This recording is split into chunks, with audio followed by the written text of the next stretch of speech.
Hi y'all, my name is Rebecca. Welcome to my channel. I don't know about y'all, but I am ready for spring crafting. I am going to make a spring wreath out of Deco Mesh. Typically I use Deco Mesh for my outdoor wreaths, but I found this beautiful olive green Deco Mesh at the Dollar Tree and I thought that I would use it indoors for a change. I purchased 4 rolls and I'm going to cut approximately 7-inch lengths and roll them like a little burrito. I will put a clamp in the middle to hold the shape while I cut and roll 2 more sections. I always cut my chenille stems into 3s to save on materials, but if you have difficulty with your hands, then having them will work. I take my 3 little rolls out of the clamps, forming a little bundle, and I fold them in the middle around the chenille stem and twist the chenille stem around it really tight, leaving 2 little tails so that I can attach the bundle to a wreath form later. Off camera, I use this same process to make bundles with all 4 rolls of the olive green Deco Mesh.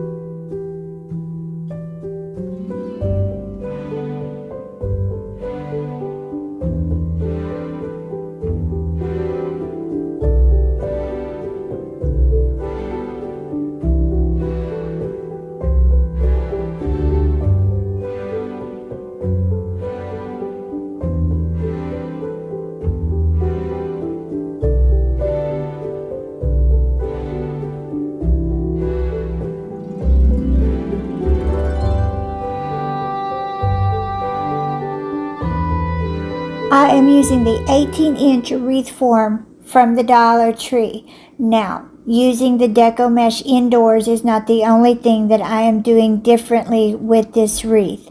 I am not using floral foam or hot glue. I am only using zip ties to attach my florals to the wreath form. This way, if I want to change my color story or do something different in the future, I have not damaged my florals. Last fall, I was shopping at the Dollar General and I happened on to the end of season spring sale. I purchased a lot of florals for this spring season for 50 cents to $1 a stem.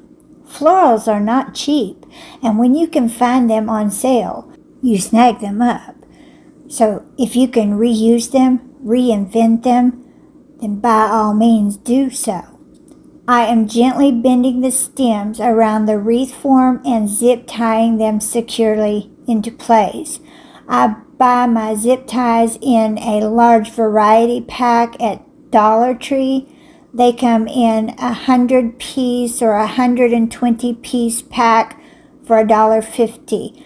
They have gray, brown, black, clear, and red. They last me a very long time, and I find a lot of uses for them, especially the zip ties with the neutral colors.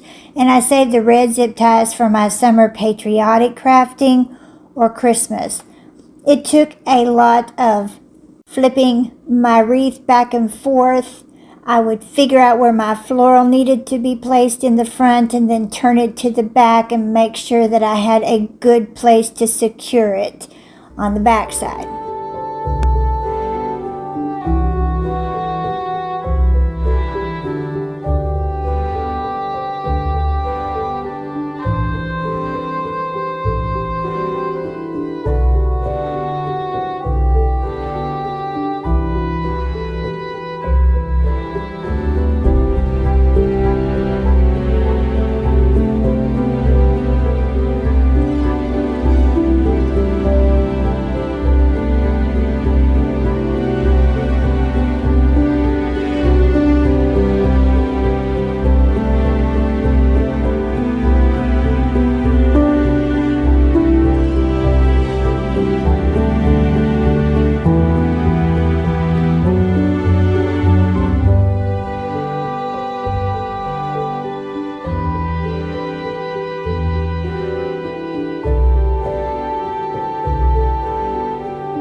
To attach the Deco Mesh bundles, I placed each side of the tail around the wreath form and twist the tails together.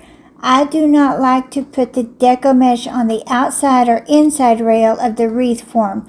I alternate between the two inside rails. That way the bundles have more support, your wreath looks more full, and you do not waste materials. If you put them on the outside or inside rails, the bundles tend to curl inward or outward and they look messy. I put about half of my Deco Mesh bundles around my florals to fill in any sparse areas, and at the end to make sure that my wreath looked full before I set it aside to make the bow. While you're here, hit that subscribe button, hit the notification bell so that you will know when I have posted a new video. Give this video a thumbs up, because if I do anything, I share it with you.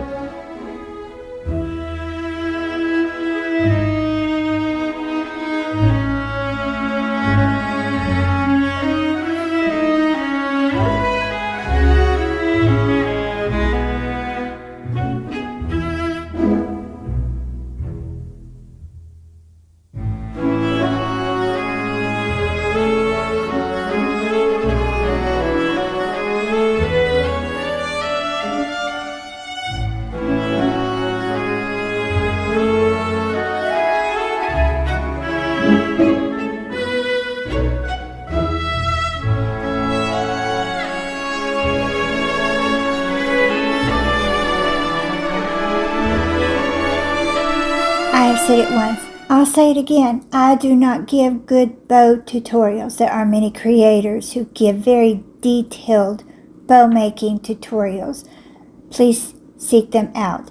The easiest way I can explain how to make a good bow is to take the ribbon of your choice in various colors, patterns, sizes, preferably wired. Fold it where the pattern is right side up. Cut it the size you want. Hold it in the middle with a chip clip or a clamp. However big of a bow you want depends upon the very first size you lay down. Measure your next piece against the size you just cut, just a hair smaller. Lay it down into the clamp at a diagonal. Cut the next piece the same size and lay it in the opposite direction. Continue until you have the desired size with your loops becoming smaller. If you want your bow to have tails, you can always add those pieces to the back. Run a zip tie underneath all the ribbon. Fluff your bow.